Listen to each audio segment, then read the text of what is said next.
Do yourself a favor and watch the highlights for Buffalo Seattle from a few days ago.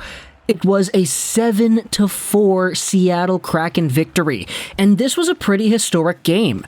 I know everybody loves to meme, oh, for the first time in Vegas Golden Knights history, oh, for the first time in Seattle Kraken history, this happened and that happened, and it's the first time since the Winnipeg Jets history that this happened.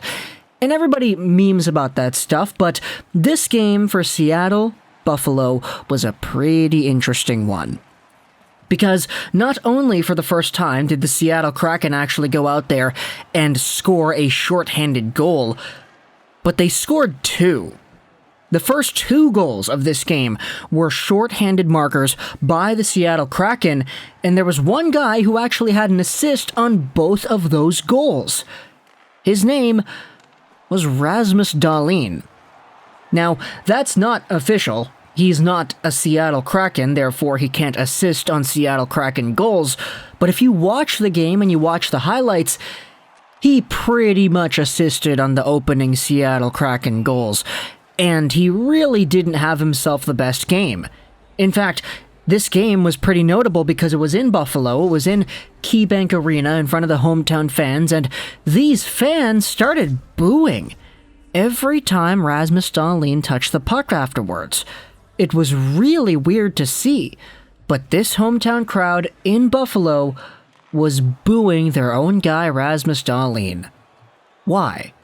Let's go over just exactly the goals that were scored by Seattle, the assists that Dahlin had, and just his overall profile this season. Now, for Rasmus Dahlin, he actually isn't doing terribly points-wise, and not terribly, that's a bad way to put it. He's actually doing pretty okay in terms of the point production this season. He's got 14 points in 22 games played. He's a -4. If you do the math, 14 divided by 22, multiplied out by 82. Hey, the guy's on pace for 52 points on the year, which would be a career high. Sure, is it the 40 points in 59 games that he had in 2019-20? No, but it is on pace for being a cold, hard, just best of his career kind of year. Despite the fact, though, that the numbers have been trending in the right direction for Rasmus Dahlin, his on-ice play this season has been strange, to say the least. Not Doctor Strange, not opening the multiverse and Tobey Maguire's coming out here kind of strange, but just, you could definitely see, if you watch the Buffalo Sabres footage this season, that Rasmus Dahlin is still trying to pull off that Band-Aid of having Ralph Krueger as a coach previously. The guy went out there and absolutely stunted the offensive creativity and strategy of guys like Rasmus Dahlin from his season in 2020-2021, and there's a reason why Dahlin was seen as this just pretty mediocre defenseman for a good chunk of last year before Krueger got fired. Once the new coach came in, you could see that Rasmus Dahlin was a lot better, but this season, you could still sort of see the ghosts of Ralph Krueger and his teachings sort of affect Rasmus Dahlin in the ways that it had been before.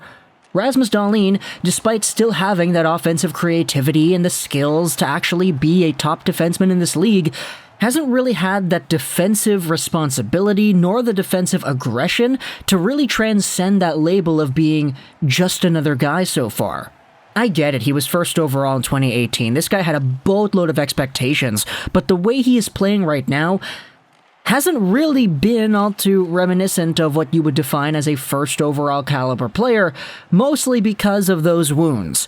Now, let's go over to the game and actually see what happened on the two shorthanded Seattle Kraken goals, making it 1 and 2-0, and how Rasmus Dahlin pretty much assisted on both of these.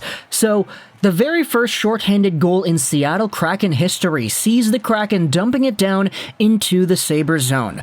First to it is Rasmus Dahlin, who picks the puck up and skates behind the net. Trailing him is Seattle Kraken forward Yanni Gourde, who kind of gets a stick in there with Dahlin. You could say that he gets upended and Dahlin should have drawn a penalty there, but Yanni Gourde's interference with Dahlin's path is enough to cause Dahlin to fall down. There's no penalty on the play, and Yanni Gourde centers it back to Carson Soucy, who is trailing into the zone. Dahlin gets up, he recovers, and he goes to the front of the net and ends up screening his own goaltender, Dustin Tokarski, as Soucy just shoots it in. The next goal scored by Seattle was even worse.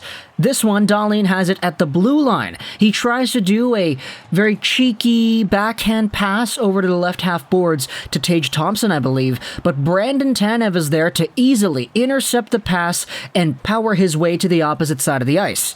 It's a one-on-one battle with the puck between Tanev and Dahlin completely gets outworked, outmuscled, he gets outskated as Tanev just forces his way into the Buffalo Sabres zone. Dahlin eventually just starts trying to pull Tanev down, he stops moving his feet, Tanev gets a shot over and Tokarski saves it, but Tanev pounces on the rebound and tries to get it on a second attempt.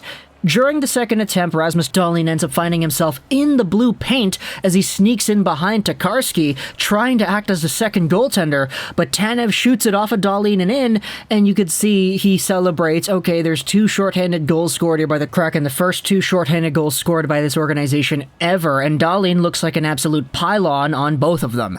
First one, he gets taken down behind the net and he screens his goaltender. The second one, he just gets completely outworked throughout the entire showcase of the goal. And as a result, Buffalo Sabres fans started booing this guy every time he touched the puck. And you could see on the social media side of things, anytime the Sabres post something with Dahlin, all the comments are just ruthless. Play this guy as a forward. Bench Dahlin. Why is Dahlin so this? Why is he so that? If you want to go over to the post-game comments and see what Dahlin had to say about his performance against Seattle, this is the quote, "Not good. The 2 goals in the beginning there, they're my fault. And then that just can't happen. So, a bad start, I try to get back to the game, and then he says blank happens." He actually uses the phrase sugar honey iced tea, but that can't happen in the future. I will make sure it's not going to happen. You just start to go back to simple stuff, and it's a battle, a mental battle. But it's a learning process. For sure, I learned a couple of things from last night. This is what the coach Don Coronato said about Dahlin and how he's 21, he was first overall, he had all this stuff going on for him, and now he is playing the way he has. It's really challenging for any player that was selected where he was selected to come into the league and have this reputation. He had a great, amazing reputation before he even played a game. Think of the expectations that are heaped onto guys that are number 1 overall picks. When you don't have experience, you try to live up to that expectation because you hear the noise and you hear the comparisons, and he's not compared to another defenseman in our league. He's compared to the absolute best defenseman in our league. This article, by the way, on BuffaloNews.com does a really good job of just highlighting everything that has been inconsistent with Dahlin's play so far. The comparisons are not worthy.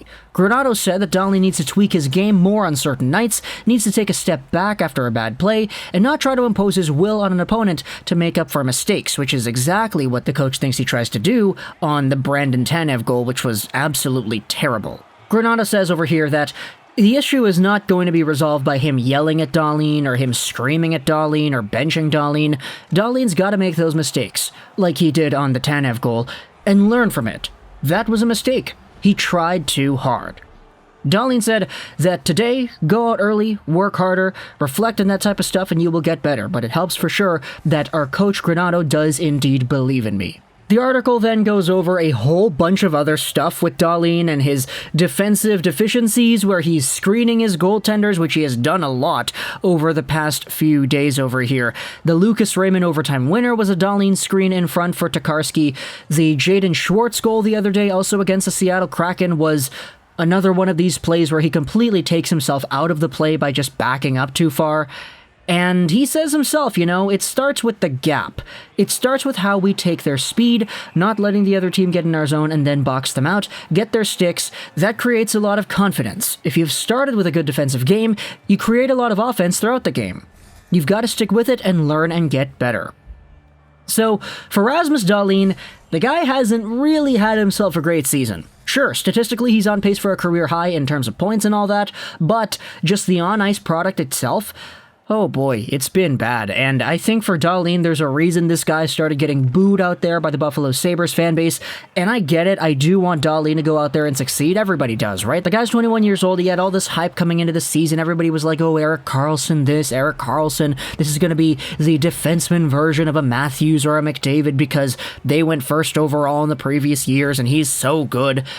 But he's got a lot to work on, and that's probably what we're going to have to focus on here throughout the 2021-2022 season.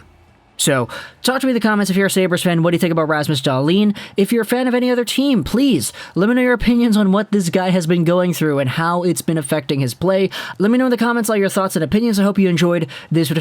Rosén, and bye.